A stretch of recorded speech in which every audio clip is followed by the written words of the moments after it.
What's up, everybody? I just thought I'd give a message to the people out there right now.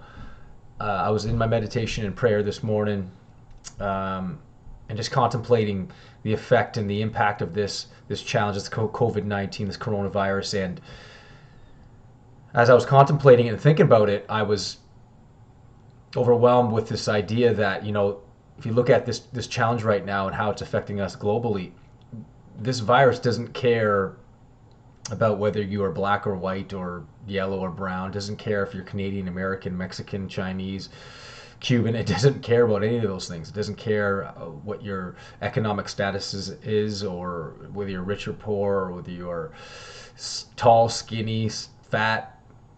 It doesn't care if you're rich or poor. It doesn't care if what your sexual orientation is or what religion you follow. And in order for us to transcend and overcome this, we must meet this with the same level of non-discrimination, non-racism, non-prejudice as this virus is meeting us with. That if we're going to overcome this, we're going to need to meet this with that level of unconditional love, level of unconditional joy and compassion and care for ourselves and the people around us.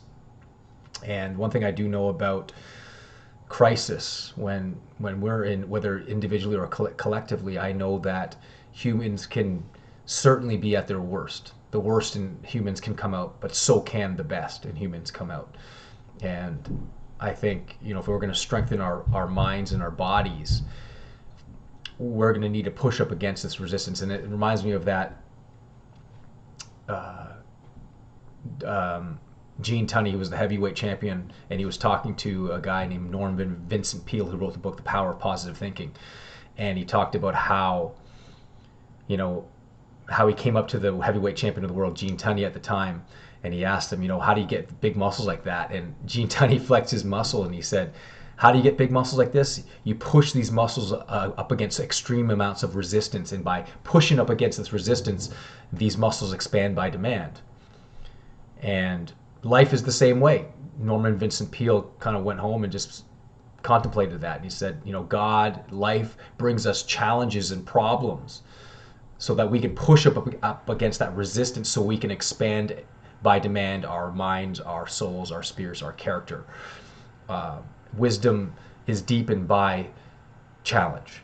Love is deepened by challenge. Where there's great suffering, there's great love. Where there's great love, there's great suffering.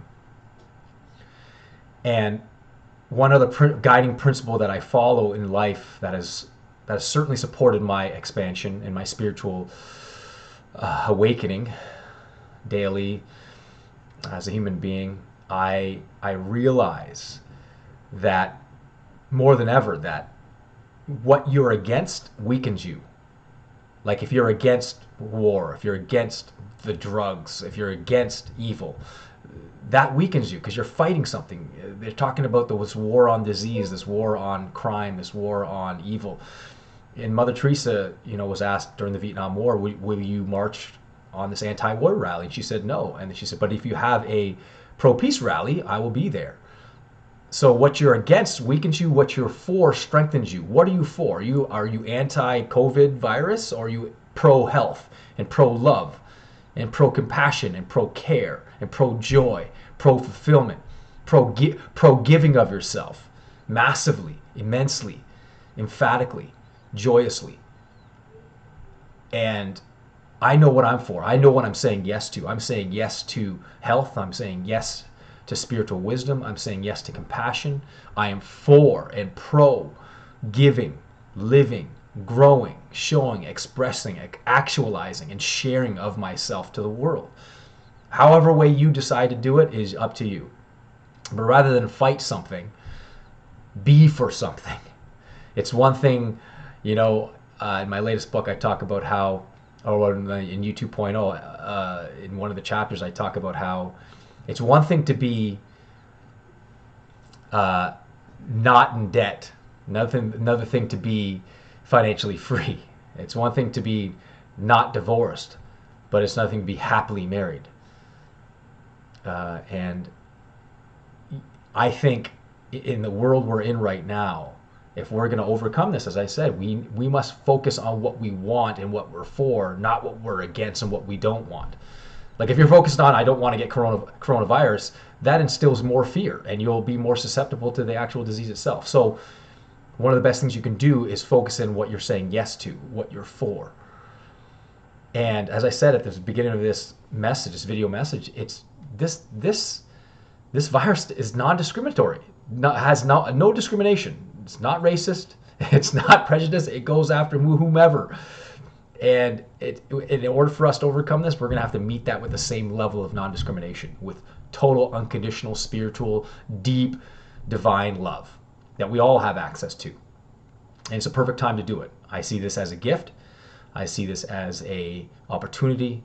I see this as a way for us to deepen our understanding of ourselves and what life is all about. And it's about living a life of meaning. And you choose that. You can choose that. And in this time of struggle, in this time of uncertainty, there are no winners and losers. We have to get rid of that paradigm that there's in life there are winners and losers. There are rich and there are poor. We must come together and rise above that. Just like the coronavirus doesn't care whether you're a winner or a loser, whether you are rich or poor, whether you're ugly or beautiful, whether you are fat or skinny. It does not care. So we must meet that. Meet that resistance that God, that life is giving us right now with strength, with certainty, with courage, with faith, with hope, with love, with acceptance, with reverence, with radical joy, radical wisdom, radical grace, and share that. And part of that, how you strengthen that and expand that, in my mind, one of the best ways to do it is through deep silence, deep prayer, deep contemplation, deep meditation, mindfulness, and the ability to tap into something interiorly that cannot be seen with the eyes of the mind, but only can be seen with the eyes of the heart, the eyes of the soul, and the eyes of the spirit. So hopefully this gives you a sense of where I'm at and what I'm getting from this. And hopefully that will deepen your understanding about what your purpose and why you were brought here and what you can do in the midst of this chaotic period in our life, unprecedented in our life. And another thing I will leave you with this, that one of the things that I've decided to do was focus on people who have it worse than I am. Because I'm being affected too. My economics, my emotions, it's a psychological attack on my mind. But rather than try and fight it, I acknowledge it, but then I focus on what I want. And I focus on people that have it worse than I do, and I go and serve them. And it reminds me of that Mathieu Richard, who was named, he's a Buddhist monk, and he was named the happiest man alive. And through MRI studies of his brain, the center of the parts of his brain that are about joy and compassion and love were lit up, and the parts that were, responsible for depression and fear, there was nothing there, it wasn't activated. And they asked him the question, what do you do on a daily basis to allow yourself to experience this joy? He says, well, I meditate 4 hours a day. And they said, well, what's some practical things that you do on a daily basis? And he responded, the moment I feel fear, or I get into my ego, or I get anxious, or I get selfish, I immediately make a shift inside my mind, focus on someone who has it worse than I do, and I go and serve them. I serve the poor, serve my community, and it immediately eradicates and dismisses the fear. And again, he's focusing on what he's for, not what he doesn't try to fight the fear, doesn't try to fight the war. He acknowledges it, but then he shifts his mind into how he can serve, how he can be of greater service to the people around him, people that have it worse than he does.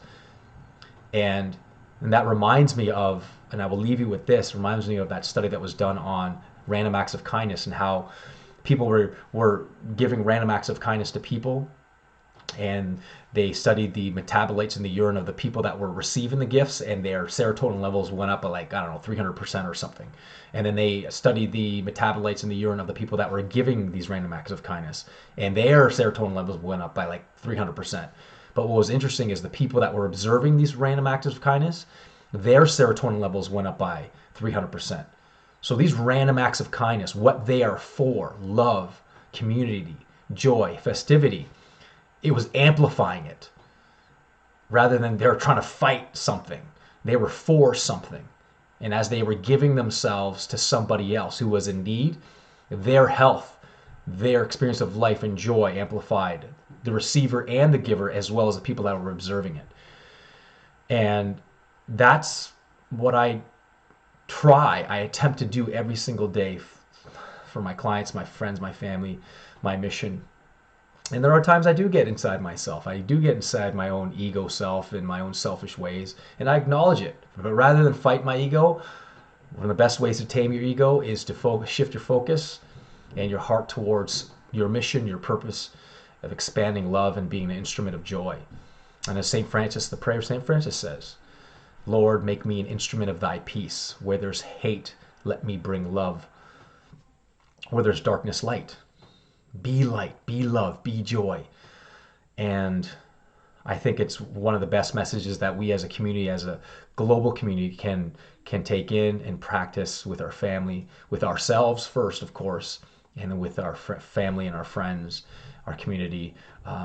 And what's amazing is we can actually share this digitally with the world. And so I give this to you, message of hope, message of love, that what you're for strengthens you, what you're against weakens you.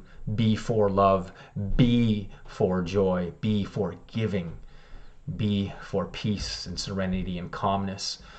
And I think the lights will slowly turn on inside you, regardless of the exterior evidence of how bad it is. You will know interiorly through an experiential wisdom, not through because some book or some dogma or some Bible or some sermon told you. You will know experientially what that means, what life is all about.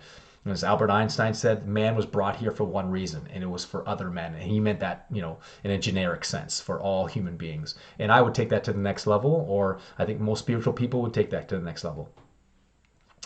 And that is for all human sentient beings. So to continue to upgrade and evolution, live it up with power, purpose, and passion. God bless. Give of yourself and live it up. Take care. Have an amazing day.